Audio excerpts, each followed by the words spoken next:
شیر اور خرگوش۔ ایک گھنے جنگل میں ایک شیر رہا کرتا تھا۔ وہ تمام جنگل کا بادشاہ تھا، لیکن وہ بادشاہ جیسے پیش نہیں آتا تھا۔ ہر دن بے رحمی سے جنگل کے جانوروں کو کھا جایا کرتا تھا۔ شیر کے خوف سے جنگل کے جانور چھپ جایا کرتے تھے اور خود اپنی بھوک و پیاس کو مار کر سخت مشکلات سے دوچار ہونے لگے تھے۔ اس طرح کچھ دن بعد جنگل کے تمام جانور ایک مقام پر جمع ہوئے اور شیر کے شر سے محفوظ رہنے کے لیے سب مل کر رائے مشورہ کرنے لگے۔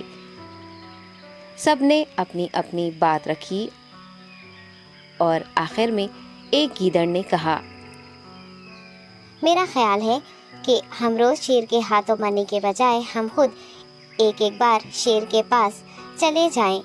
اس طرح روزانہ شیر کسی ایک کو کھا لے گا اور ہم سب اپنی اپنی باری سے چلے جائیں گے اور بلا خوف و ڈر سکون سے زندگی گزاریں گے۔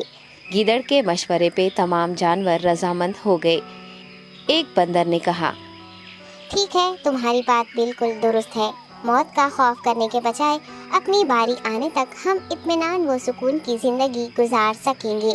جانوروں کی بات چیت مکمل ہونے کے بعد خود گیدڑ نے شیر کے پاس جا کر یہ ساری بات بتائی۔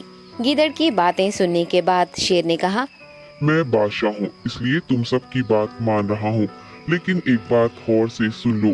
اگر کسی دن مجھے جانور ملنے میں تاخیر ہو جائے تو میں خاموش نہیں بیٹھوں گا اور دوبارہ تم سب پر حملہ کرنا شروع کروں گا۔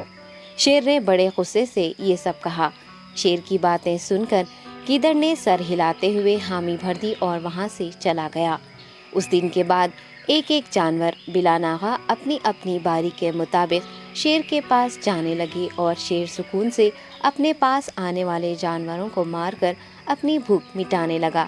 یہ معاملہ ایسے ہی چل رہا تھا اور ایک دن شیر کے پاس جانے کی باری ایک خرگوش کی آئی۔ وہ خرگوش بہت ہی ہوشیار تھا۔